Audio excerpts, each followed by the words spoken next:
right? So you don't have your quads kind of pushing back. The muscles that run down the front of your thigh are relaxed, and the kneecap is relaxed and drooping or hanging from in front of the knee joint, right? So you're not kind of pulling it up and in.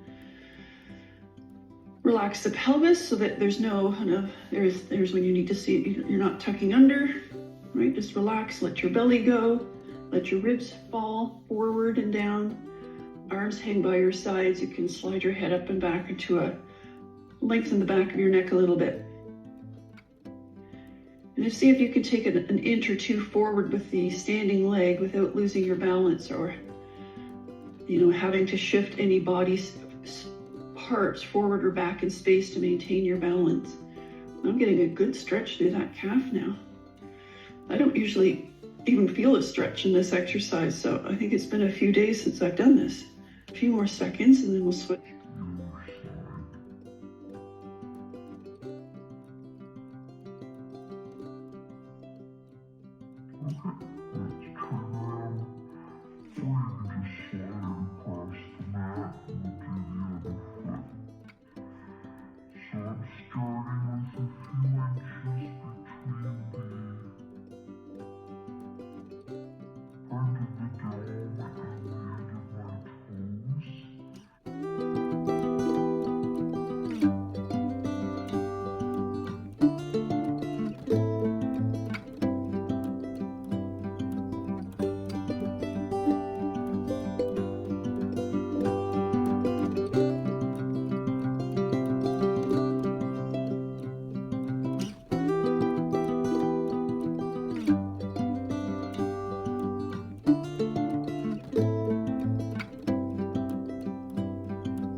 because when you're decelerating using eccentric musculature, those muscles are pulling on a bone. Now, muscles pull on a bone when they concentrically contract too, but studies have shown that eccentric contractions trigger more bone building, right?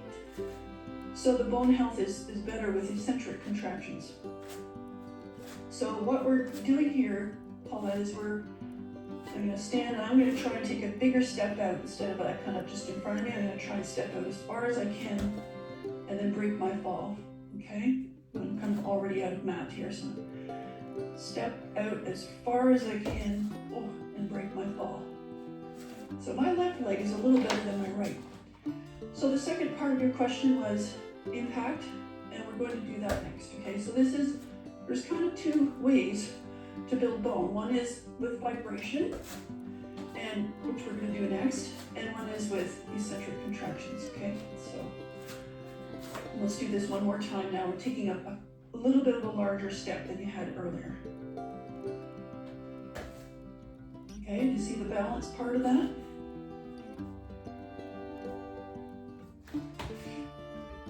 Oh, that was better on this side. My right knee is a little bit heavier than my left knee. Okay. Now we'll do the vibration part. So now we're just going to do heel bumps. Okay? So what I do sometimes is I use a skipping rope and I do jumps. That's kind of like what we just did, because my joints are bending, my ankle, knee, and hip joints are bending to absorb the forces. So I've got eccentric musculature. Obviously they're concentric to lift and eccentric to lower. But not everyone can jump, right? Because we've got pelvic floor issues going on. So what we're going to do here is straighten our knees, back our weight up, relax our thighs, shift our weight forward to the ball of the foot, float the heels. Just take a moment with your heels a centimeter off the ground. If you're American, that's like a quarter of an inch, something like that. Just float your heels and balance there for a minute. See if you can keep the weight distributed consistently throughout the metatarsal heads, right? So you're not taking your weight, let's see if I can demonstrate this, just to the outside of your feet or to the inside. You're floating your heels, but the weight is distributed evenly across the ball of the foot. Use the wall if your balance is iffy. And then we're going to drop the heels, but what I want to do is load the heels. So if I just keep my upper body here and drop my heels, it's not that much weight. I got to take my weight back and drop my heels. You shift forward, come up into the ball of the foot, almost like you're drifting backwards for your heels to come down. We're keeping the knees straight so that the vibrations come up from the ground right into my hips and low back. Obviously this one's, you're going to fall backwards if you do fall, so usually, if you fall forwards, you can just step out. So if you're worried about falling back,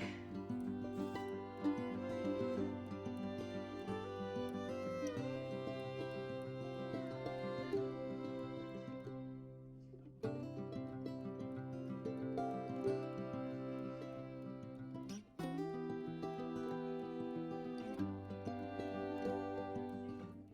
So now we're going to land with a straight elbow.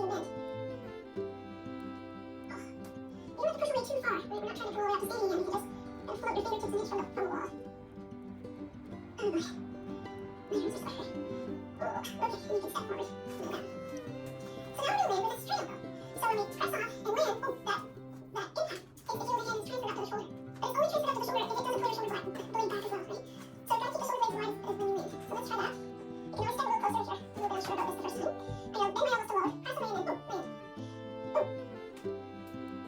blades try to stay wide on the cage. Keep breathing. Body to the point the whole time. Oh.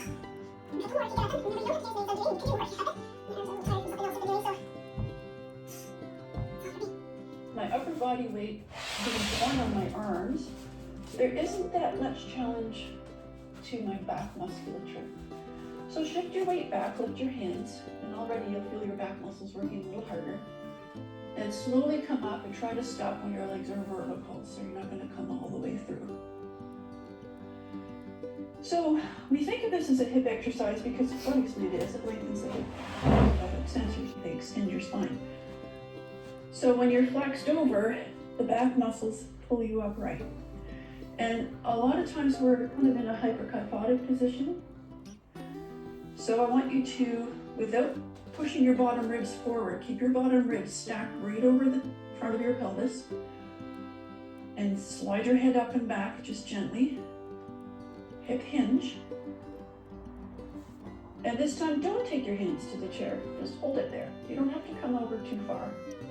And that's as far as I was before. So right there. And see if we can hold that for 5 or 10 seconds and then come back upright. Right? So because we don't have that offload in this variation, we're going to just do it for a couple of seconds at a time because it can be quite a lot for the back. And eventually we can add weight to it. We can add our arm weight to it, which we've done in class before, usually in more of a supported position. So now we're actually working the spinal extensors, which helps keep our thoracic spine, which is this part right between the neck and the bottom lumbar spine, lower back. Because when you fall forward into a hyperkyphosis, which is that, kind of associated with an older person, right? But in fact, a lot of us have it already. We're just hiding it.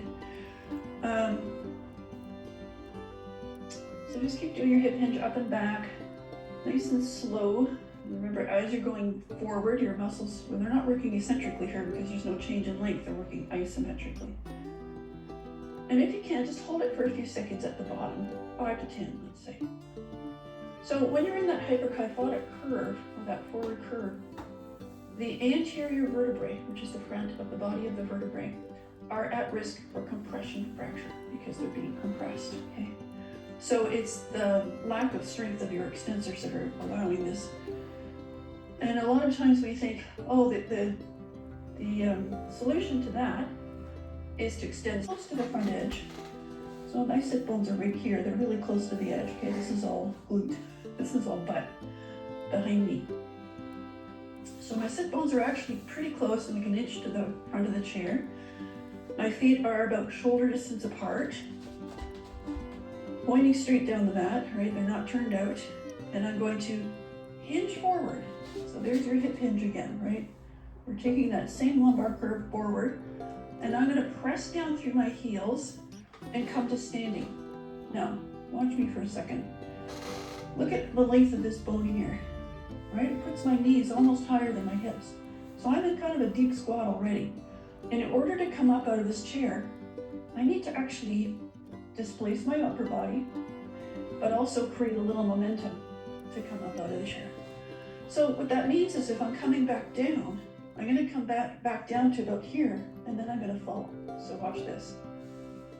I'll try and control it, but you can see that last inch or two I fell into the chair. We don't want anybody falling, so we're going to bolster the chair up. So I'll try it with hinge forward, press into my heels. All right, so that's good. I can do that now. And I could probably come all the way down with control before I actually load it with my body weight. Hinge forward. The hands can come forward for ballast because there is, obviously, I have less upper body mass than my lower body is quite massful. So it's as massful. So my arms can help create that ballast that I need to come up. But what I'm not doing is swinging and using momentum, right? Press into the heels to come up to standing. The femur, this is your tibia, the lower leg bone, we go with anatomy this morning, is pretty much vertical, okay? So I'm not pulling my feet back. I'm trying to keep my knees over my ankles, or at least midfoot. Hinge forward, press up and stand. Okay, so now we're gonna add a little heel bump to that. So come back, now my feet are a little wider than we did earlier, so that I know. I'm gonna hinge, come up to standing, float my heels, lift the bottom bit up and then drop it down and then come back to sitting. If you're worried about your chair moving, put it up against a wall. Hinge, stand, lift, up, lower slowly. Oops, I fell a little bit that time. Control it down if you can. And then hinge, stand, heel, bump, drop, and sit. Hinge, stand, heel, bump, drop, and sit. Yeah, I think we'll just do that version. So I'm gonna do that one more time. I'm running through what we did on Tuesday, but we need that. Even the balance is so much better today for me. I was falling all over the place doing this on Tuesday. Okay. Come back into your chair. Make sure you're sitting close to the front edge. You can bring your feet in a little closer now, kind of hip distance apart, parallel. You can see from in the mirror. Now I'm going to find neutral. Right, make sure you're not overarching your rib cage.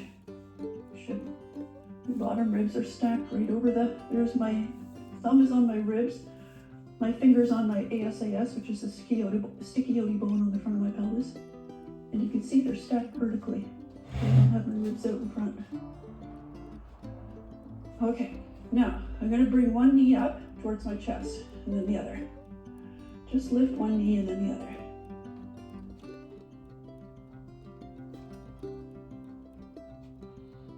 And you do that without pushing your pelvis back, without this happening.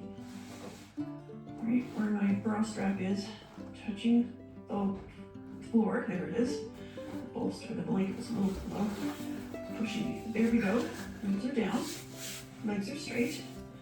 I've got a bolster on this side of me, right? You can use a poof or a stool or a couch or a bed or whatever you've got next to you in the living room to catch your leg. And particularly if you have to reduce your range of motion. So let me show you the reduced range of motion first, and then I'll go full range. I'm going to bend. I'll start with my left leg. So I'm going to go towards the camera to the right. So I'm bending my left knee and take my arms a little bit wide so I can press into my arms, lift my hips and shift them to the left side of the mat. Okay, and then I can bring the left foot off the ground. I'm going to take the leg across my body to the right and allow it to turn my pelvis as well. All right. Now at this point, the amount of, here I'm going to put one hand on my pelvis and one on my rib cage. You see the bottom hand coming closer to you? So that range of motion is pretty small, right? That can be safe for just about anybody unless you've had previous fractures, in which case you might not want to do this at all. So now I'm going to go all the way, and I'm going to take my leg to the bolster. I'm going to try and keep my left shoulder on the floor or on the bolster that it's resting on, so that it's mostly a lower body relative to an upper body movement, right? My shoulder isn't coming with me because then it would be a roll and not a twist. And if you go to bakeries as much as I do, you'll know the difference. Think of a crescent roll. Right, like a Pillsbury crescent roll. You ever do those when you were a kid? We used to do them with the hot dogs inside. Oh, that was good.